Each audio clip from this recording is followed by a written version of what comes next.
Shalom à tous. Voilà, aujourd'hui, j'en avais déjà parlé, ça fait un bon moment, sur l'une des prédications que j'avais mis sur l'un des partages que j'avais mis sur YouTube. Aujourd'hui, nous allons voir ensemble cette première partie sur la malédiction de Cham. Qu'est-ce que nous dit l'Écriture? Qu'est-ce qu'on peut comprendre par là?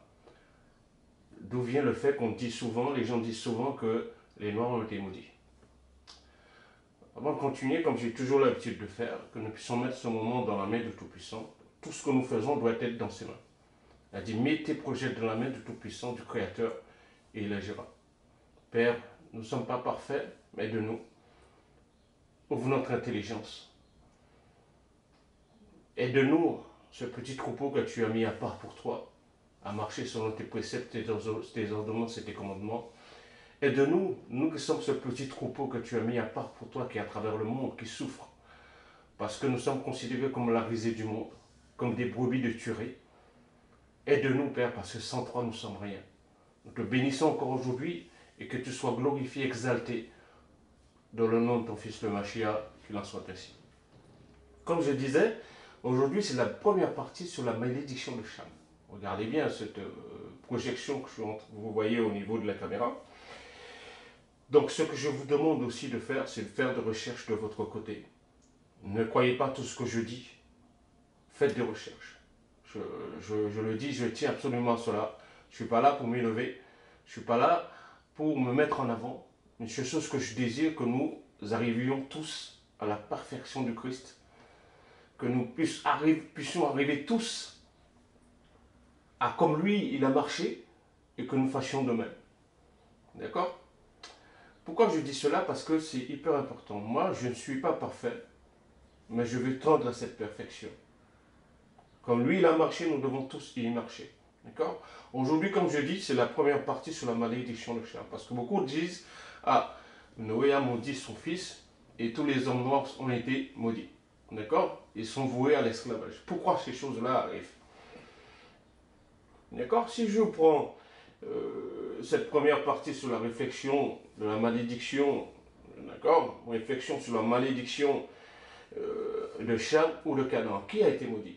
Qui a fait une faute et les conséquences sont tombées sur une autre personne? D'accord? Nous pouvons nous poser beaucoup de questions. Pourquoi je peux vous dire cela? Parce que vous avez cela. Les Noirs, deux points, la malédiction de Canaan. Point d'interrogation. D'accord? C'est-à-dire que pour certaines personnes, le fait que Noé a maudit Canaan, c'est pour les Noirs. Les autres races ne sont pas compris. Les autres couleurs ne sont pas dedans. C'est comme ça les gens pensent. D'accord? Il nous est dit, la malédiction de Cham a-t-elle un lien avec la couleur de peau? Nous pouvons aller dans cette direction-là. Parce que beaucoup disent, oui, Noé a maudit Cham, a maudit Canaan, excusez-moi, c'est à cause de cela que les Noirs sont voués à l'esclavage. Beaucoup le disent encore aujourd'hui parce qu'ils veulent justifier leur façon de faire. C'est pourquoi je vous dis, tout a été écrit pour nous servir d'exemple. Soyons honnêtes dans tout ce que nous faisons. Quand je prends Genèse chapitre 9, versets 20 à 27 de la Septante, Noé commença à travailler sur la terre, travailler à la terre, et il planta une vigne. Il dit, et il but du vin et s'étant enivré.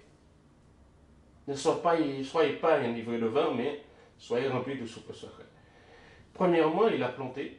Deuxièmement, il but du vin.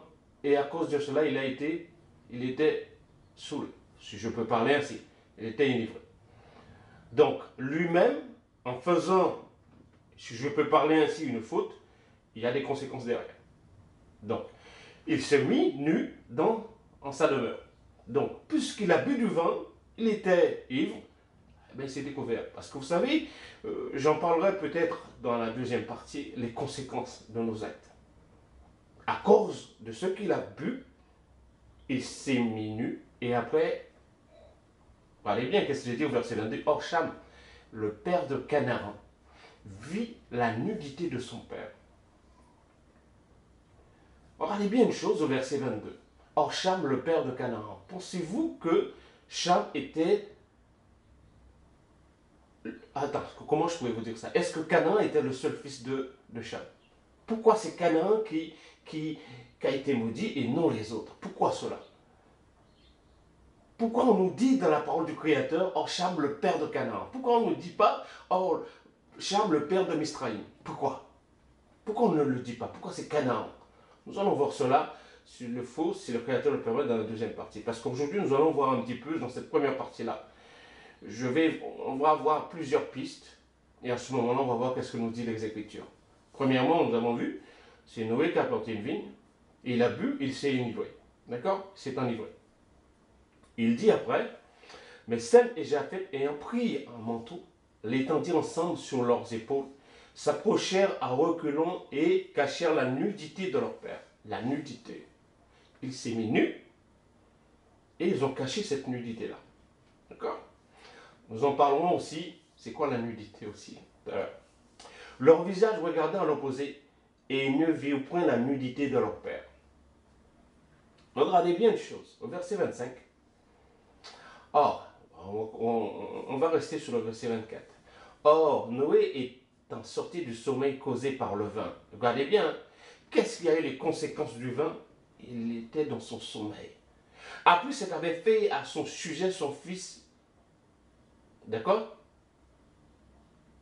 Ok? Alors qu'est-ce qu'il a fait?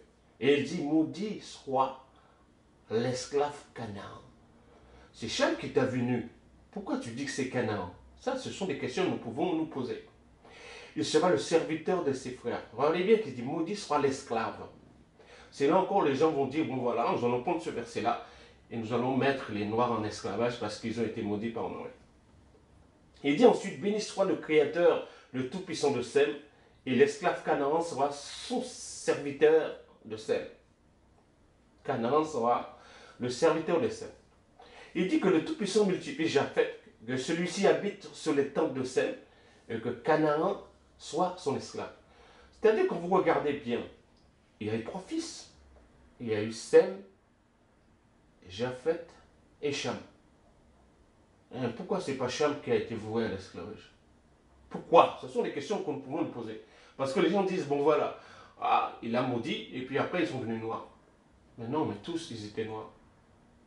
D'accord? Bien que certaines personnes vont vous dire, oui, Japheth était blanc. Ok, mais cela aussi, si le Créateur le permet, je vais faire des recherches pour venir dessus, pour revenir dessus. Quand je lis Genèse chapitre 9, verset 20 à 27, je regarde bien. Premièrement, c'est Noé qui a bu. Il s'est mis nu. Cham a vu. Et c'est Canaan qui en prend les conséquences. Noé a fait bu du vin. Il s'est enivré. Il y a eu des conséquences derrière. Cham a vu. Il a été le dire à ses frères. Il y a eu des conséquences derrière. C'est comme cela que nous pouvons comprendre les Écritures. Tout a été écrit pour nous servir d'exemple. Alors continuons.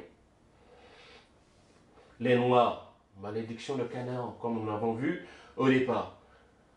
C'est comme cela beaucoup de personnes pensent. Parce qu'ils se disent, ah, mais Cham, il a maudit Canaan, donc toutes les Noirs sont vouées à l'esclavage. C'est pourquoi vous avez ce verset-là.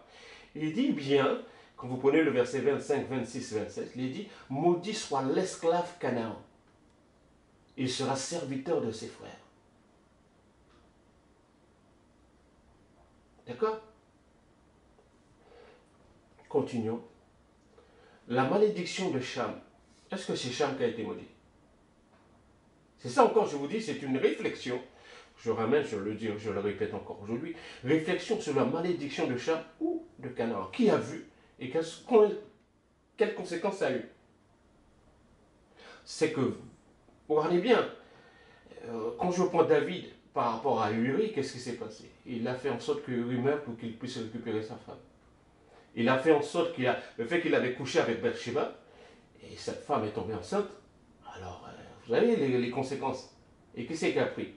Uri en a pris à cause de David, et le fils qui est né est mort après. Vous voyez les conséquences? Alors, continuons.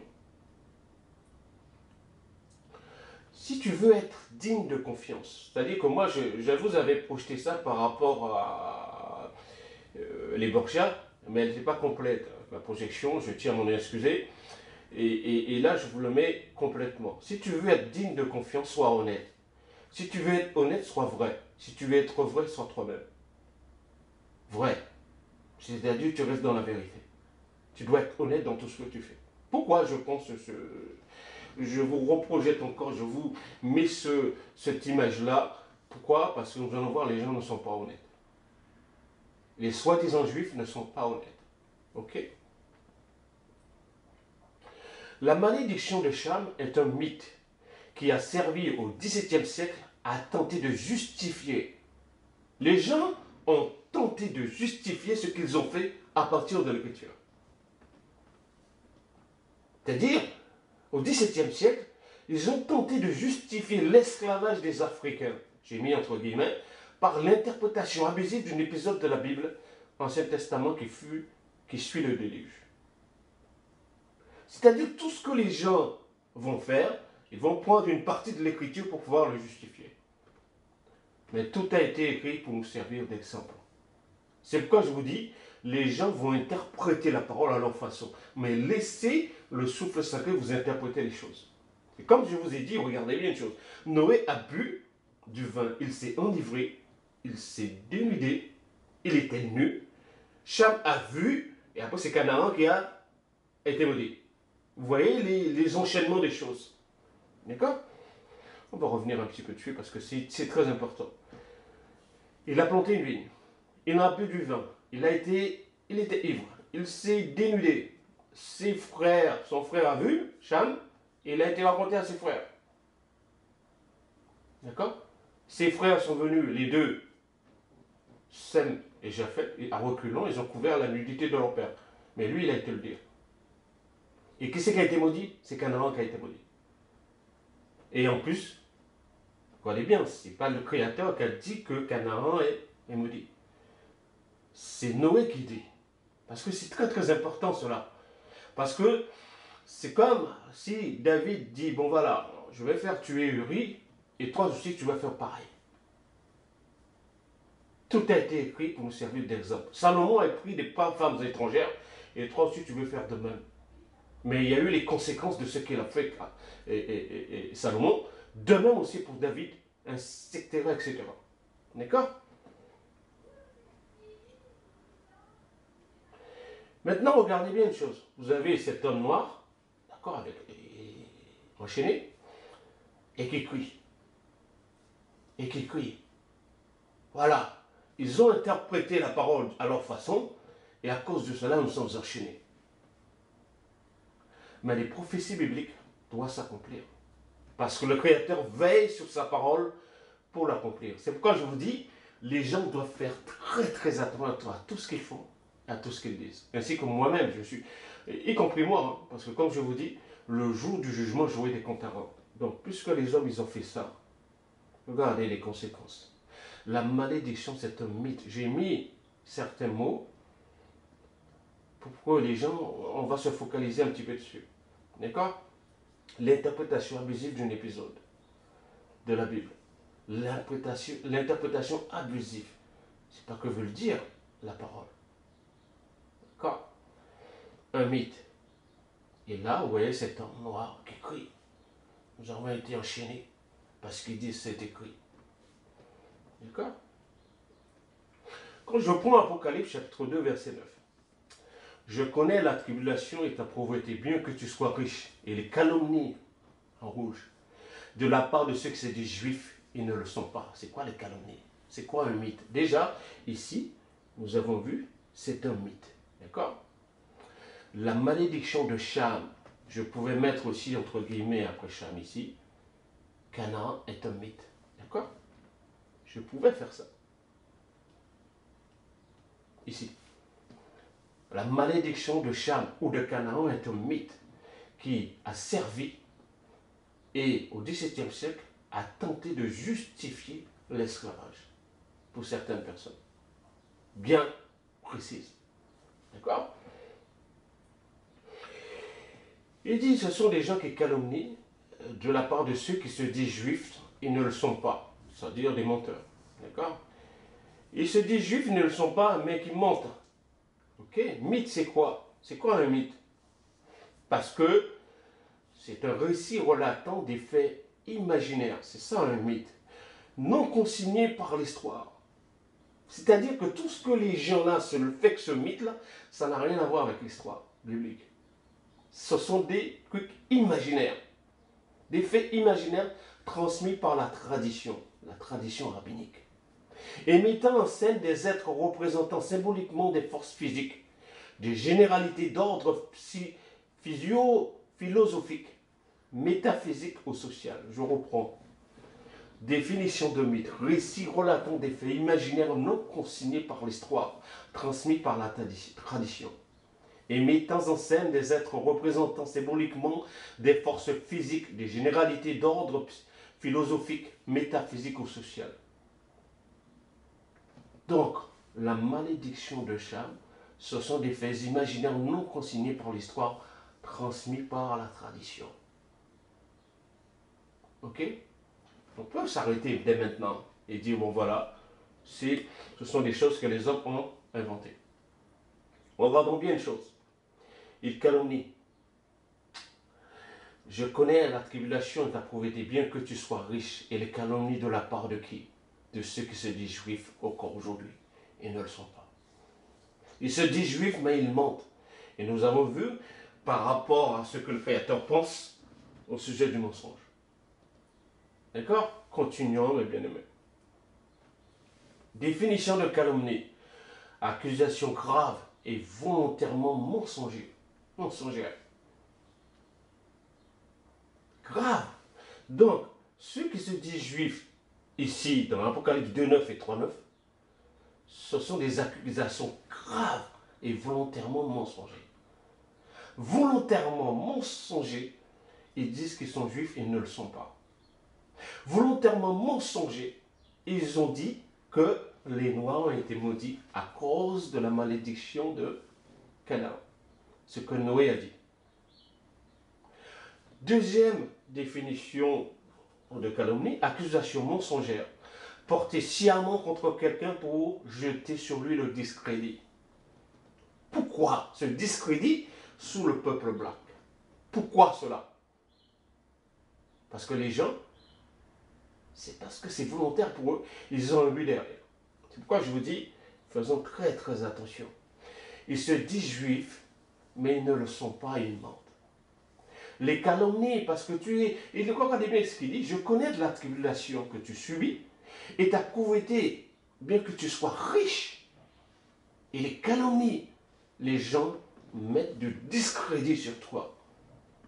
Comme le Mashiach a vécu certaines choses, nous aussi, nous allons vivre ces choses-là aussi. D'accord? Un mensonge, toute affirmation consciemment fausse, mais aussi le fait de passer sous silence ou déformer la vérité en vue de tromper son prochain. Donc, qu'est-ce qu'ils ont fait et qu'est-ce qu'ils continuent encore à faire, ceux qui se disent juifs encore aujourd'hui? Ils déforment l'histoire. La déformation de l'histoire. Regardez bien les choses, parce que c'est très important. Le mythe. Définition de mythe. Récit relatant des faits imaginaires non consignés pour l'histoire. C'est-à-dire l'histoire du peuple black, du peuple israélite. Les gens disent des choses qu'il ne faut pas dire. Les gens disent des choses qui n'est pas dans cette histoire-là. Ils ont pris cela pour faire passer un message. Et je répète ce que j'ai dit. La malédiction de Cham ou de Canaan est un mythe qui a servi au XVIIe siècle à tenter de justifier l'esclavage des Africains, entre guillemets, par l'interprétation abusive d'un épisode de la Bible qui suit le déluge. D'accord? Alors continuons. Proverbe chapitre 6, versets 16-17. Il y a 6 choses que est le Tout-Puissant, et même 7 dont il en a horreur, les yeux hautains, la langue menteuse, les mains qui répandent le sang innocent. Le mensonge, le Créateur n'aime pas ça. D'accord? Et tu, en plus de ça, tu déformes la vérité. En vue de tromper, pour te faire passer pour ce que tu n'es pas. Ok, continuons.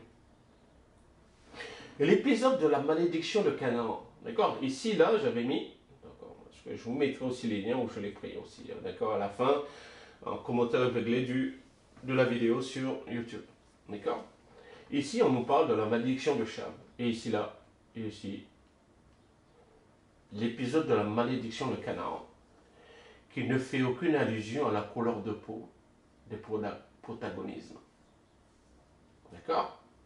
Va être l'objet de nombreux commentaires liés aux traditions juives et musulmanes. Regardez bien, traditions juives et musulmanes. Regardez ce qui se passe ici encore.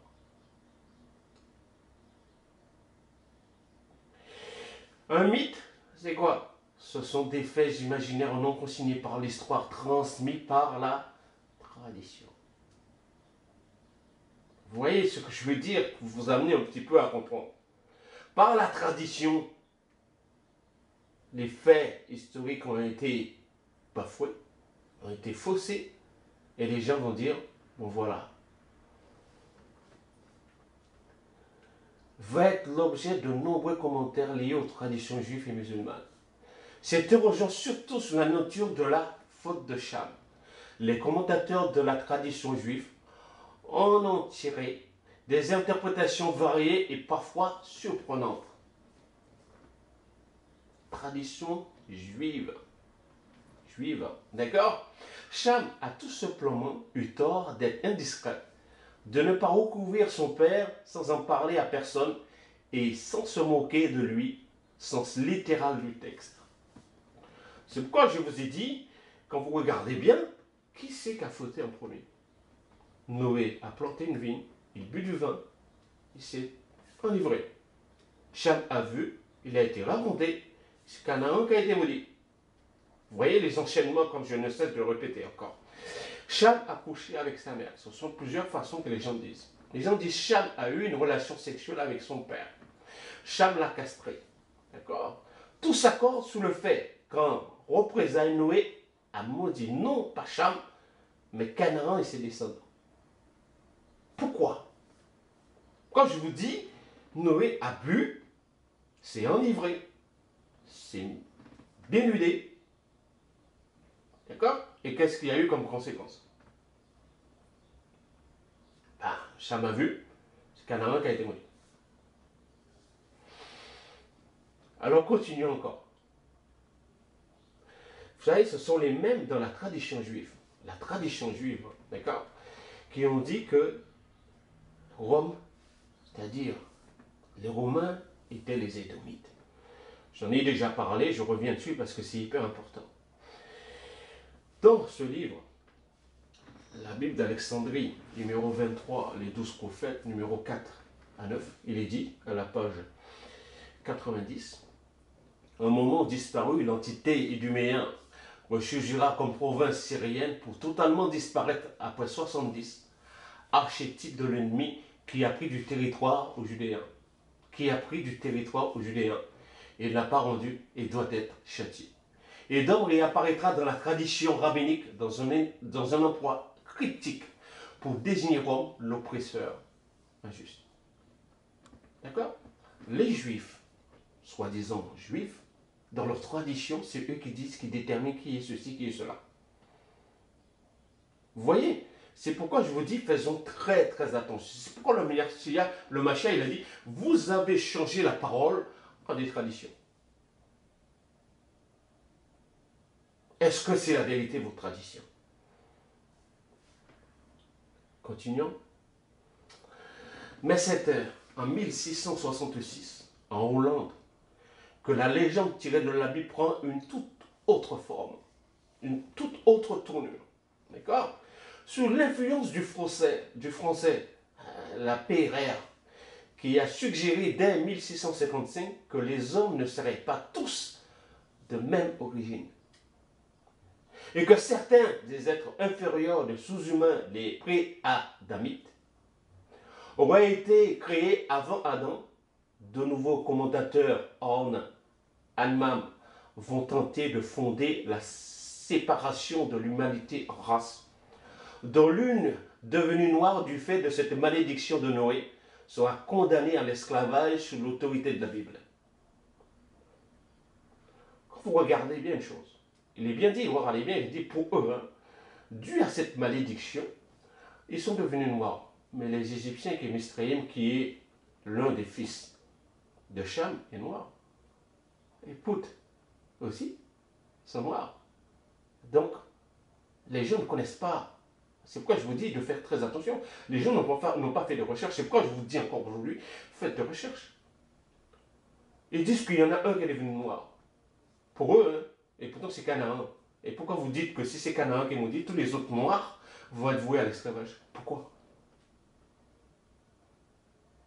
C'est ça encore que je vous dis, faisons très très attention. Il est dit, malheureusement, l'utilisation de cette propagande a porté certaines personnes qui n'ont jamais lu l'épisode de la Bible relatif à la malédiction de Canaan à croire qu'il est écrit que Noé a condamné Canaan et ses descendants à avoir la peau noire et à être esclaves. Faisons très attention. Beaucoup de commentateurs vont tenter de fonder la séparation de l'humanité en races, dont l'une devenue noire du fait de cette malédiction de Noé sera condamnée à l'esclavage sous l'autorité de la Bible. C'est là encore, beaucoup vont prendre la parole du Créateur pour arriver à leur fin. D'accord?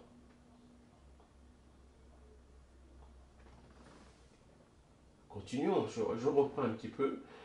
Il est dit que certaines personnes n'ont jamais lu l'épisode de la Bible relatif à la malédiction de Canaan. Parce que moi, c'est quoi je vous dis, on va voir cela encore dans une autre version biblique, il faut regarder l'enchaînement dans Genèse. Qu'est-ce qui s'est passé? Noé, qu'est-ce qu'il a fait? Cham, qu'est-ce qu'il a fait? Sem et Japheth, qu'est-ce qu'ils ont fait? Et qu'est-ce que Canaan a fait? D'accord? On doit comprendre ces choses-là. Pour pouvoir comprendre, avec l'aide du Tout-Puissant, comment nous devons interpréter sa parole. Parce que c'est lui, parce que la Bible s'explique, la parole du Créateur s'explique par elle-même. Nous devons faire très très très attention. Quand je prends le Strong 779, malédiction, maudire, être maudit, frappé de malédiction. Mot associé ara, maudit, maudire, malédiction, frapper. Donc, je vous ai mis ça parce que je veux comprendre. D'accord? Je veux comprendre pourquoi je dis cela, parce qu'à plusieurs reprises, le Créateur a dit certaines choses aussi. Hein. D'accord? Littéralement, au niveau littéraire, vous aurez quelqu'un à la damnation éternelle. Le Tout-Puissant a maudit Caïn. D'accord? Appelez sur quelqu'un, sur quelque chose, la malédiction, le malheur, la colère divine. Vous aurez quelqu'un, quelque chose à l'exécration. Manifester à l'égard de quelqu'un ou de quelque chose sa colère, son exaspération. Donc, si vous regardez bien, qu'est-ce que Noé a fait? Il était en colère. Donc, on peut dire, il a manifesté à l'égard de Canaan quelque chose. Il a dit, toi tu l'as fait ça, mais c'est ton fils qui va en prendre par rapport à Cham. D'accord? C'est quand je reprends, manifester à l'égard de quelqu'un ou de quelque chose sa colère, son exaspération. Continuons. Vous pouvez arrêter la vidéo et pouvoir écrire, prendre des notes, etc., etc. Définition de Cham veut dire chaud, bouillant. Deuxième fils de Noé, père de Canaan et de nombreux peuples qui habitaient les territoires du sud. Plus tard, le nom collectif des Égyptiens, d'accord, etc., etc. Parce que, regardez bien, quand vous regardez bien, il a eu d'autres enfants, Cham. Et pourquoi c'est Canaan qui en prend? Ok, continuons. Par rapport au mot maudire, ara, Genèse chapitre 3, verset 14. Le Tout-Puissant dit au serpent, puisque tu as fait cela, tu seras maudit. Entre tous les bétails et entre tous les animaux des champs, tu marcheras sous ton ventre, tu mangeras de la poussière tous les jours de ta vie. Souvenez-vous une chose, de ce que nous avons vu Genèse par rapport à Noé. Ce n'est pas le Créateur qui a dit par rapport à Canaan, c'est Noé qui a dit. Ta bouche Ce qui sort de ta bouche va te justifier. Ce qui sort de ta bouche te condamnera aussi. C'est pourquoi je vous dis, si je commets une faute, il y a des conséquences derrière, je dois assumer. Ok? Noé a commis une faute. Je pense, c'est ma façon de voir les choses. Peut-être que je comprends mal, je interprète mal les choses. Je dis peut-être. Et il doit assumer aussi les conséquences. C'est pourquoi je vous dis ici, manifester à l'égard de quelqu'un sa colère, son exaspération. C'est par rapport à cela qu'on peut parler par rapport à Cham et le Canaan. D'accord? C'est pourquoi je vous le dis. Comme il y a beaucoup de choses que je veux, j'ai du mal à l'exprimer sur comment je comprends les choses. D'accord? Je ne cesse de le dire. Je comprends beaucoup de choses, mais j'ai du mal à partager cela un petit peu avec vous, mais j'essaie de le faire le mieux possible. Regardez bien une chose, par rapport au serpent, c'est le Créateur qui dit. Genèse chapitre 4, verset 11. Maintenant tu seras maudit de la terre qui a ouvert, écoutez bien, tu seras maudit de la terre qui a ouvert sa bouche pour recevoir de ta main le sang de ton frère. Par rapport à qui? Caïn. C'est ce que dit le Créateur. Mais qu'est-ce qu'il a dit aussi? Par rapport à Caïn. Lisez votre parole. Personne ne touchera, etc. etc. Deutéronome chapitre 27, verset 15.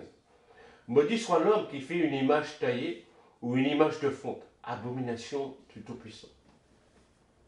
Œuvre de main d'un artisan à qui la place, dans un lieu secret. Et tout le peuple répondra et dira, ainsi soit-il. Deutéronome chapitre 28, verset 16. Tu seras maudit dans la ville et tu seras maudit dans les champs. Ton peuple, son peuple à lui. C'est au peuple du Créateur qui parle ainsi, dans Deutéronome chapitre 28. Okay? C'est pourquoi je vous dis, faisons très très attention. Très très attention avec les mots. C'est pourquoi je répète, je l'ai déjà dit à plusieurs reprises, chaque mot vaut son pesant d'or. C'est très important. Chaque mot. Moi, je vous dis une chose, je fais cette première partie avec vous, je ne suis pas parfait, mais je veux comprendre. Parce que même, je me rappelle, quelqu'un avec qui je conversais une chose m'a dit, de toutes les façons, vous les Noirs, vous êtes maudits à cause de ce qui s'est passé avec Noé. Beaucoup le pensent encore aujourd'hui. Et c'est pourquoi encore beaucoup ont tenté de justifier l'esclavage, ce qu'ils ont fait par rapport aux Blacks, par rapport aux Africains, par rapport aux Israélites, tout ce qu'ils ont fait. Ils veulent justifier ça par la Bible. Continuons. J'ai mis plusieurs versets. Plusieurs versets avec le mot Harar. Puis il entra, il mangea et puis il dit, allez voir cette maudite et enterrez-la, car il est là un fils du roi. C'est par rapport à Jéhu. D'accord? Et Jézabel. Regardez bien qui dit. Regardez bien qu'est-ce que dit le Créateur dans Jérémie chapitre 11, verset 3. Dis-leur, ainsi parle le Tout-Puissant, le Dieu d'Israël. Maudit soit l'homme qui n'écoute point les paroles de cette alliance. Donc, Noé, il a bu et il s'est enivré. Et qu'est-ce que dit le Créateur par rapport à être enivré? D'accord? Moi, je vous pose cette question-là. Je vais développer un petit peu dans la deuxième partie. Qu'est-ce qu'il dit?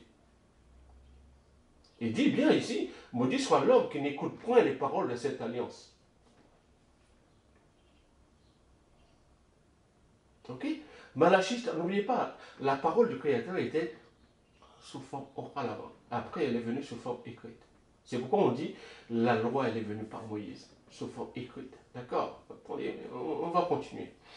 Malachie chapitre 2, verset 2. Si vous n'écoutez pas, et si vous ne prenez pas à cœur de donner gloire à mon nom, dit le Tout-Puissant des armées, j'enverrai parmi vous la malédiction, et je maudirai vos bénédictions. Oui, je les maudirai, parce que vous ne l'avez pas à cœur. Alors, comment on peut prendre le mot maudire? C'est pourquoi je vous dis, faisons très très attention. Et je reprends le mot maudire ici.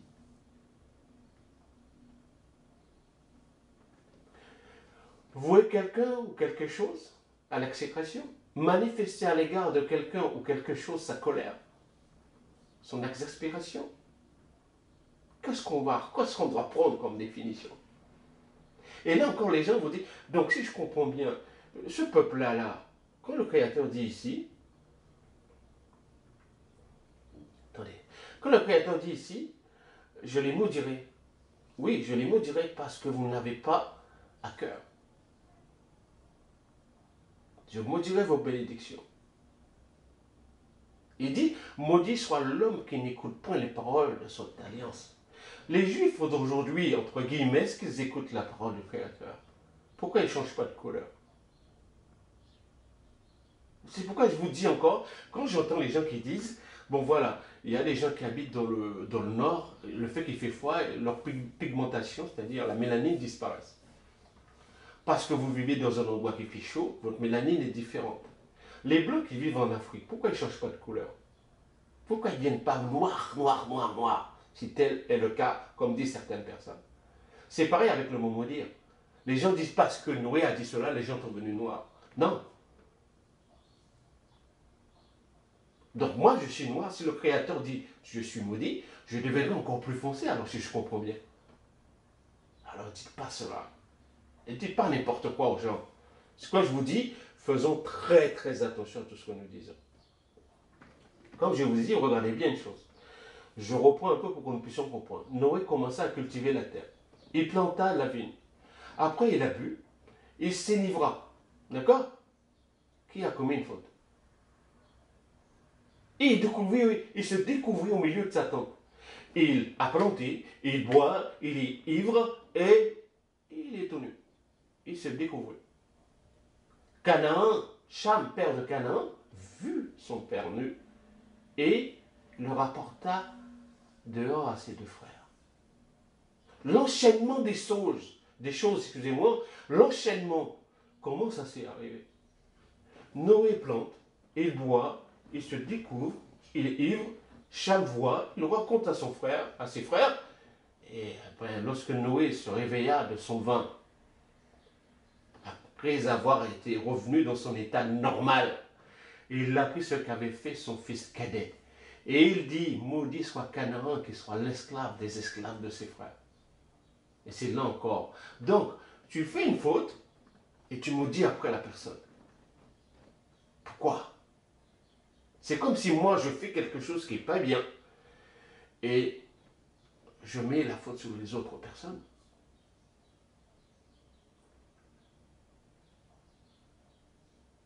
Regardez bien qu'est-ce qui s'est passé avec Ève et Adam. Qu'est-ce qu'il a dit par rapport à Adam, par rapport à Ève, Adam? Qu'est-ce qu'il a dit? La femme que tu as mis à côté de moi m'a donné ceci à manger. Et pourtant, il avait reçu les instructions du Créateur. C'est pourquoi je vous dis, regardez bien, prenez ce verset-là, détaillez-le, décortiquez tout de A à Z jusqu'au verset 27, etc., etc. Vous allez comprendre. Noé plante, il boit, il est sourd, se découvre dans sa tente, Cham le voit, il va raconter à ses frères, et lorsque Noé revient de son vin, lorsqu'il est dessoulé, si on va prendre une consonne créole, eh bien, qu'est-ce qu'il fait? Eh bien, lorsqu'il apprend cela, eh bien, il s'énerve. Il dit, ah, mais qu'est-ce qu'il a fait là? En même temps, il dit, mais c'est faute à moi aussi, c'est sa faute aussi. Si je peux parler ainsi, il faut bien comprendre les choses. Hein. Continuons. Définition d'esclave. Personne de condition non libre, considérée comme un instrument économique pouvant être vendu ou acheté, et qui était sous la dépendance de maître. C'est pourquoi il est dit, regardez bien une chose, on va revenir un petit peu ici. La malédiction de Cham ou de Canaan est un mythe qui a servi au XVIIe siècle à tenter de justifier l'esclavage des Africains par l'interprétation abusive d'un épisode de la Bible qui suit le déluge. Et c'est pourquoi on arrive ici, d'accord?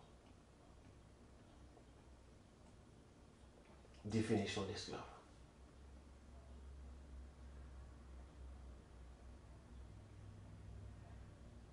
D'accord?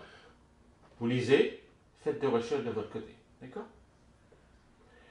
Il est dit aussi, personne entièrement soumise à quelque chose. Prisonnier. Personne qui n'est pas de condition libre et se trouve dans la dépendance absolue d'un maître dont elle est la propriété. Si je comprends bien, nous sommes le peuple élu. Nous appartenons au Tout-Puissant, d'accord? Je ne vais pas trop développer, mais je vous demande de faire des recherches de votre côté. Si je suis esclave pour le péché, je suis esclave de quoi? Pour la mort, d'accord? Si je suis esclave du Christ, je suis esclave pour la vie éternelle. Comprenez les choses. Personne qui est sous la dépendance complète d'une autre personne. Vous pouvez faire rien sans moi. C'est le Tout-Puissant qui met en nous le vouloir et le faire et qui le donne selon son bon plaisir. D'accord?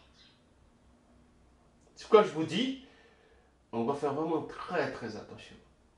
Très attention à cela. Ça fait un bon moment que j'ai commencé à faire des recherches dessus. Mais c'est hyper long. Il y a des livres que j'ai pas encore lus, des livres que j'ai fait un bon moment à la maison. Et le code noir, là, je vais vous partager certaines choses. Il y a certaines choses ici en France, les gens ne veulent pas enlever cela. Parce que nous sommes considérés, nous les Noirs, comme des meubles, des biens meubles. D'accord? Etc. etc.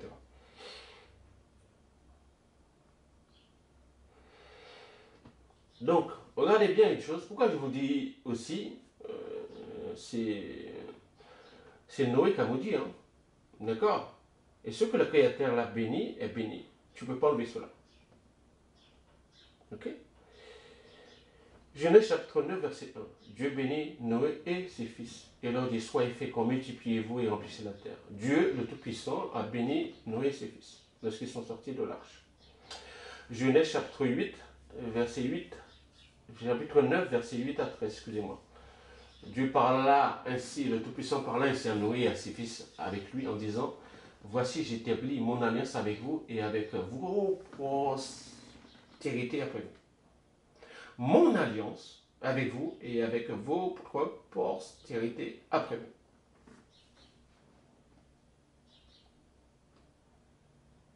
Est-ce que ce que Noé a dit vient du Créateur? D'accord? Il a fait cette alliance-là par rapport à quoi? Il dit, j'établis mon alliance avec vous, aucune chair ne sera plus exterminée par les eaux du déluge. Il n'y aura plus de déluge pour détruire la terre. Il mettra son arc dans la nuée et il servira de signe d'alliance entre le Tout-Puissant et la terre. D'accord? C'est pourquoi je tenais un petit peu à prendre cela parce que c'est très important. C'est très important pour comprendre pourquoi je dis cela parce que les gens, ils ont tendance à prendre les versets bibliques à les tordre. Je ne suis pas là pour les tordre, pour faire passer un message qui me plaît, non. Moi, je veux comprendre les choses.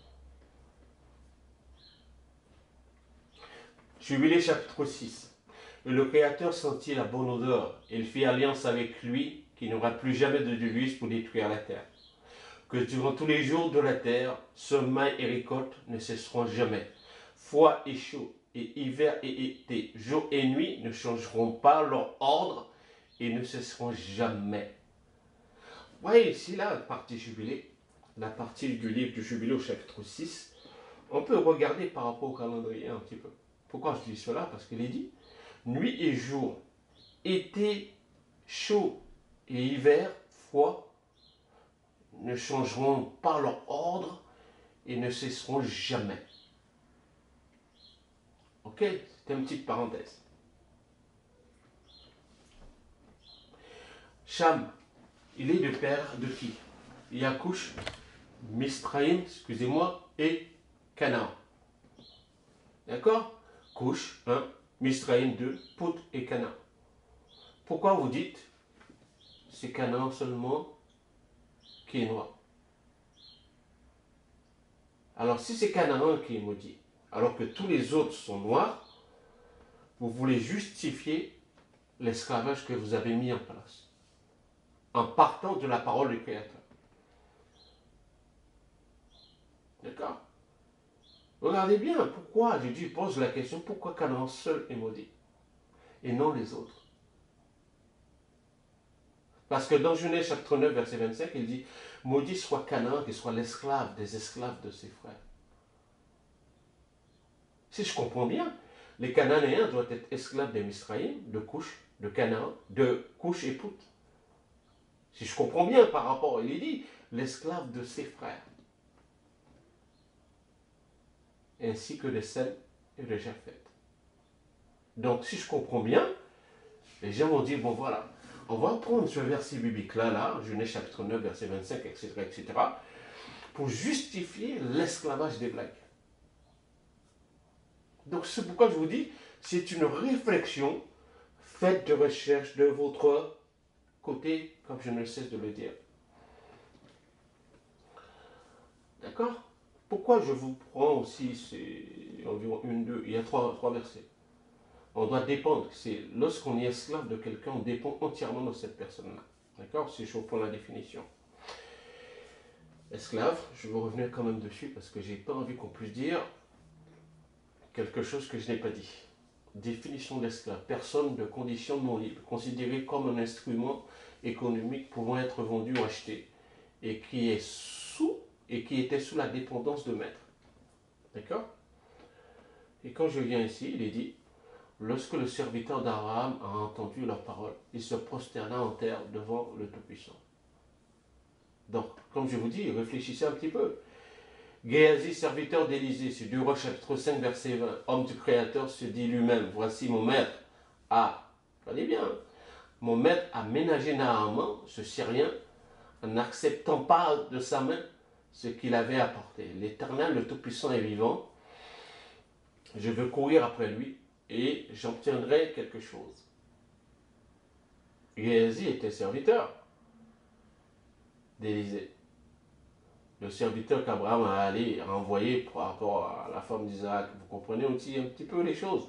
1 Roi chapitre 17, verset 1. Élie, le Tisbite, l'un des habitants de Galaad, dit à l'Éternel, le Tout-Puissant, et le Créateur d'Israël, dont je suis le serviteur. Il n'y aura ces années, ni rosée, ces années-ci, ni rosée, ni pluie, sinon à sa parole.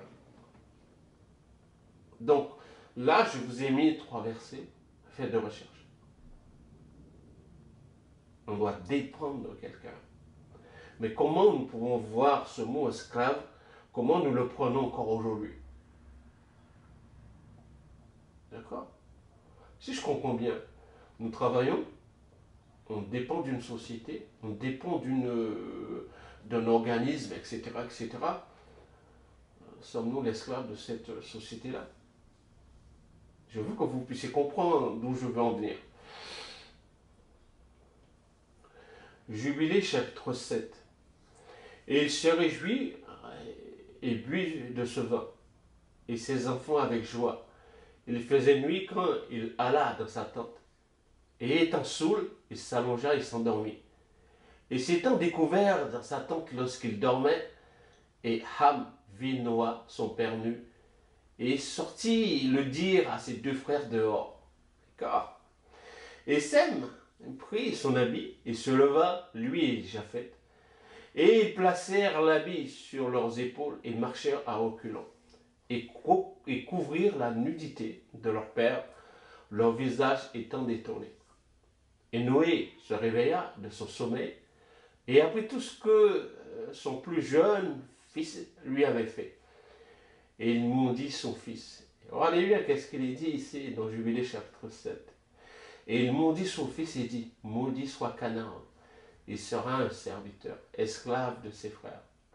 Et il bénit Sem et dit, béni soit le Seigneur, le Dieu de Sem, et Canaan sera son serviteur.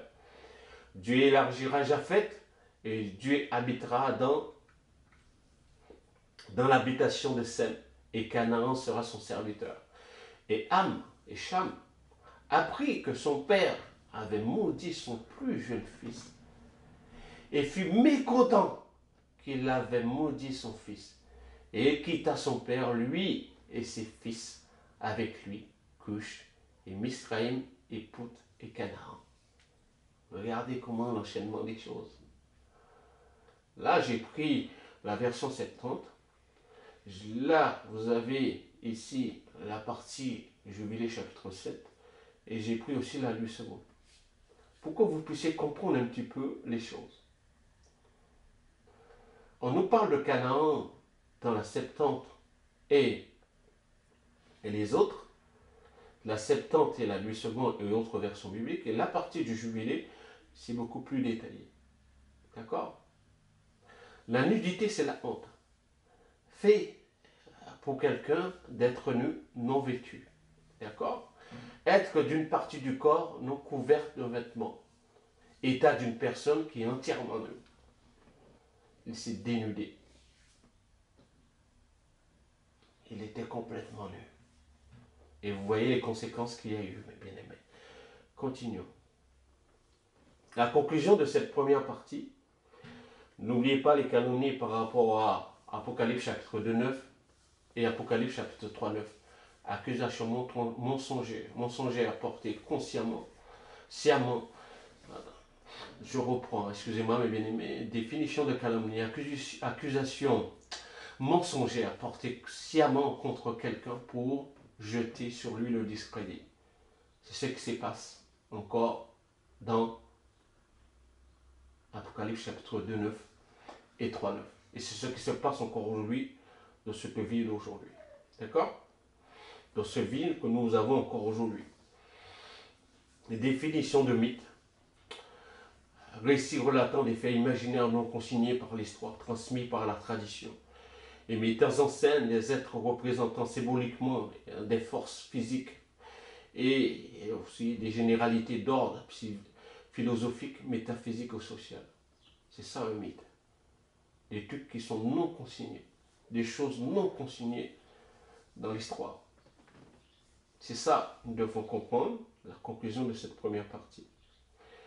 Par rapport aux calomnies, j'ai pris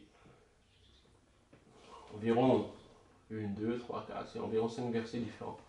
Ne calomnie pas un serviteur auprès de son maître, de peur qu'il ne te maudisse et que tu te rends coupable, mon bien-aimé.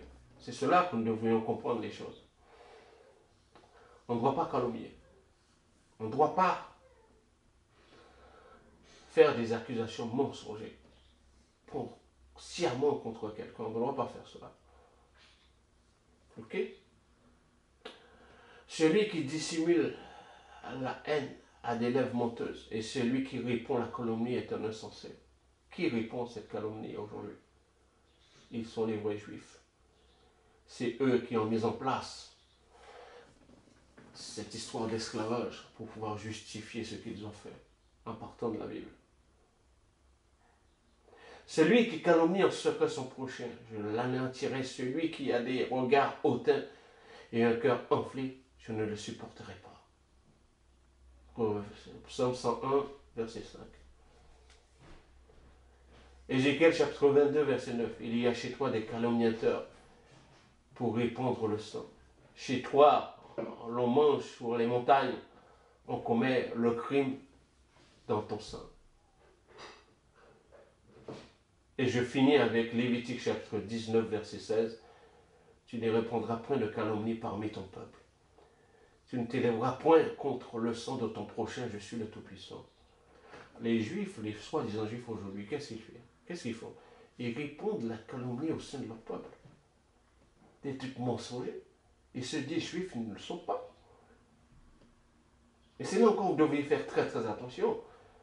Cette première partie, je finis ainsi, mes bien-aimés. On ne doit pas répondre des calomnies parmi le peuple israélite. Non, ça ne doit pas se faire. Et je vous ai dit, qui a dit qu'Édom, ce sont les Romains. Ce sont encore les traditions rabbiniques qui disent ça. Pourquoi je vous dis encore, faisons très très attention à tout. Père, je te remercie pour tout, pour cette première partie. Je ne suis pas parfait. J'espère que tous ceux qui entendront ce message feront des recherches pour pouvoir comprendre, Père. Et merci encore pour ton amour et ta présence. Et merci encore pour ta miséricorde qui durera toujours, Père. Je bénis ton nom, j'exalte, j'élève ton nom parce que tu en es digne. Sois glorifié encore, Père. Merci pour le souffle de vie en ce jour de sabbat, pour chacun d'entre nous à travers le monde qui cherche à faire ce qui te plaît, Père. Que ta renommée soit connue sur toute la terre et ton salut parmi toutes les nations, qu'il en soit ainsi.